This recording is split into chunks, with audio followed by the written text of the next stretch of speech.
20. Concerning marriage. 1 Corinthians chapter 7, verses 25 to 40.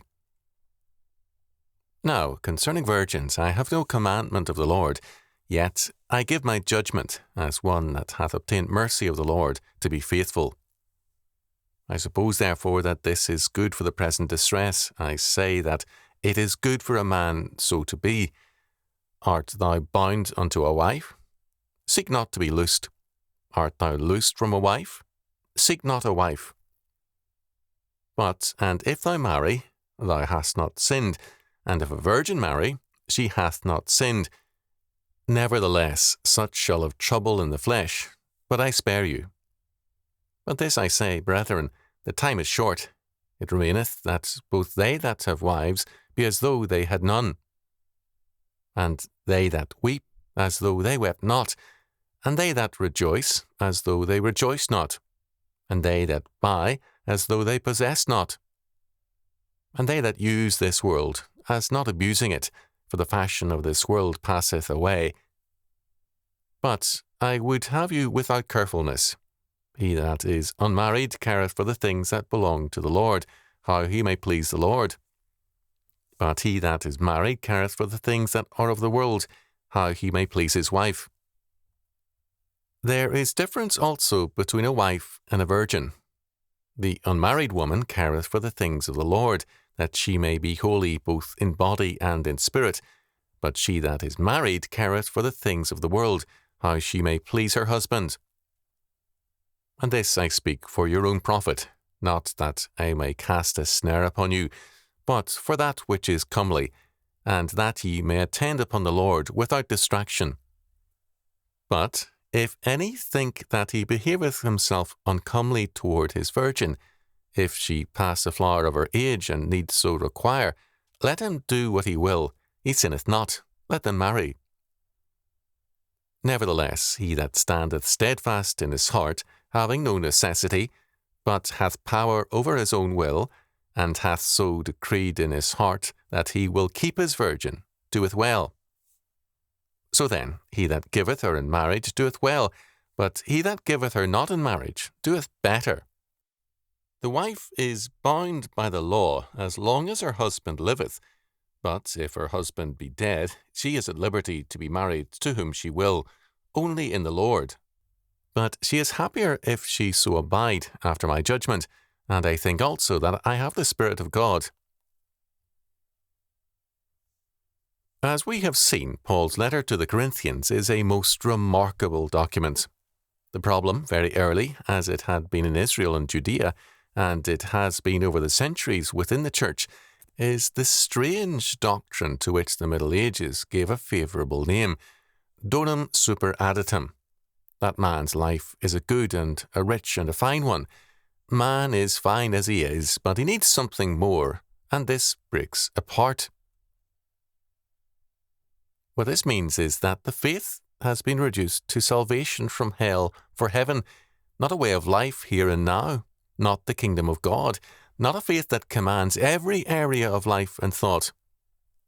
So Paul, as he deals with this, begins by attacking the wisdom of the Greeks and that of the Jews as well. Their wisdom was one that bypassed the law word of God. He indicts the Corinthian church, and then he proceeds to answer one of the charges that he has made after another by saying, "Here is the law of God, obey it." Now we are concluding a chapter, the 7th, which is a subject of no small misinterpretation, especially among liberals who assume that Paul is anti-marriage, anti-sex, anti-woman, you name it. Why? Because he says that it may not be in your situation the best thing to marry, but it is better to marry than to burn. That there is no sin either in staying single or in getting married. Why?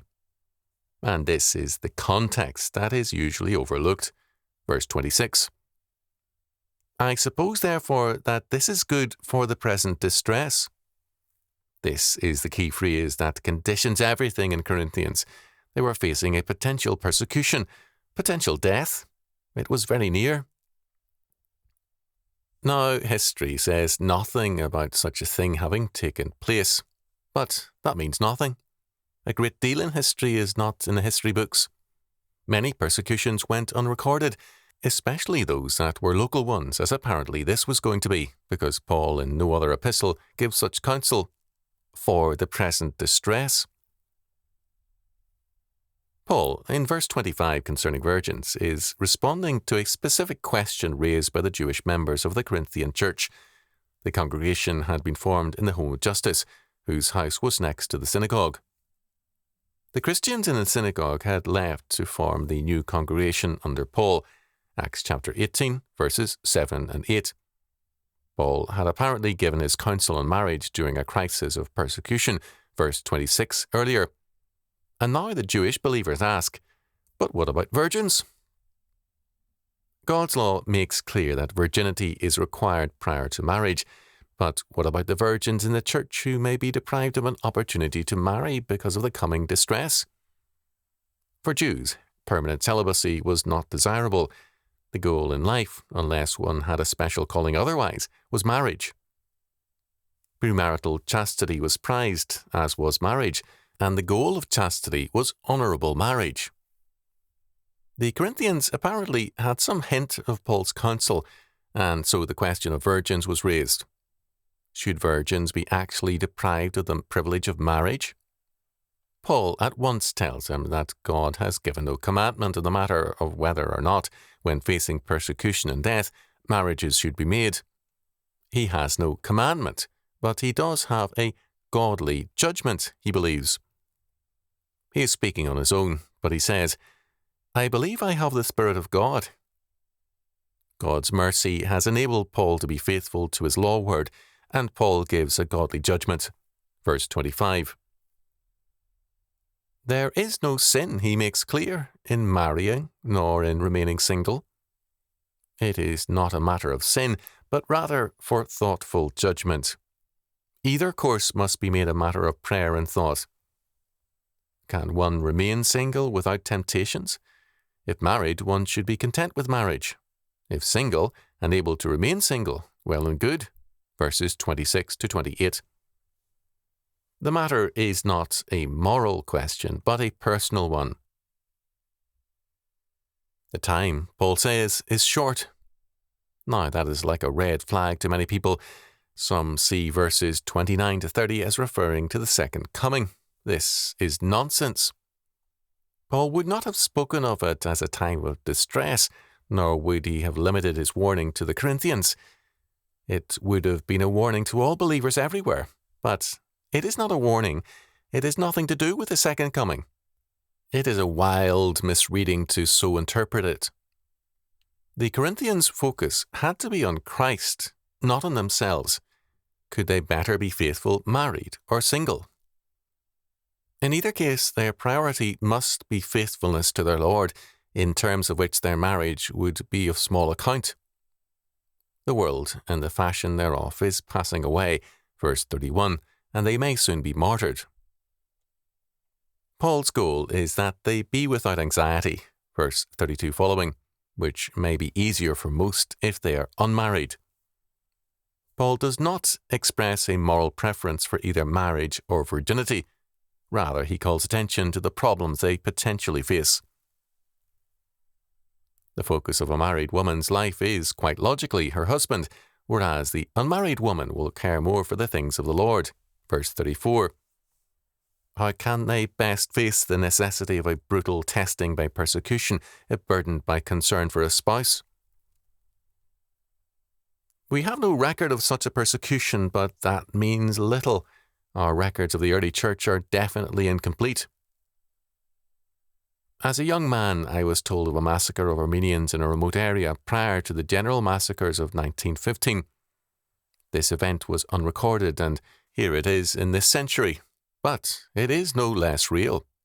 The same is true with respect to Corinth. Paul is insistent. I speak, he says, for your profit, to help you, not to complicate your lives. He does not want their future complicated by marriages that will distract their vision. Each man must decide which course is wisest for him. Verse 35. For some, it will be difficult to live in the congregation close to their virgin bride-to-be without marriage. Paul counsels all such to marry. Verse 36. He does no wrong whatsoever by marrying.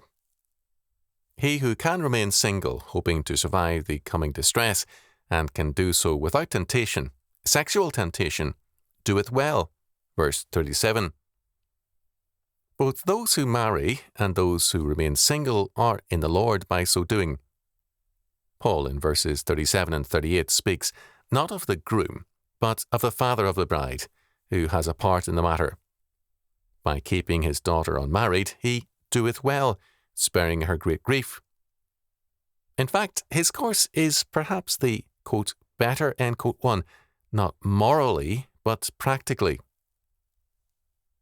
There is no sin in marrying nor in remaining single, although Paul sees singleness as less likely to cause greater grief. Verse 38. Paul clearly has the, quote, present distress, end quote, in mind, not sacerdotal celibacy. Attempts of many scholars to see Paul as anti-marriage and even anti-woman are not only fallacious, they are dishonest. Marriage, however blessed an estate, still establishes a bondage of sorts. This is a bondage in the Lord and hence also a potential blessing. Its reality must be recognized. Verse 39. Given the present crisis, it is better and, quote, happier, end quote, for the woman to await its coming and going before marrying. This is Paul's judgment, and he adds, I think also that I have the Spirit of God.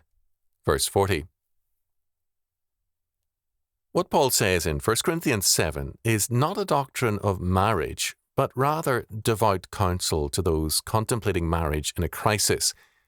We know that in the persecutions which followed through the Roman Empire, mass executions of Christian men occurred.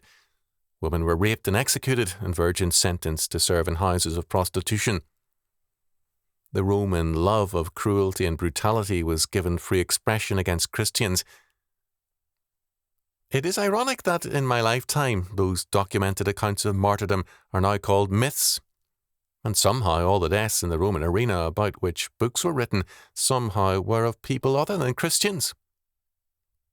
The dishonesty of historians is a very evil and ugly fact. Across the centuries, the horrors of those persecutions echo with undimmed malevolence and evil.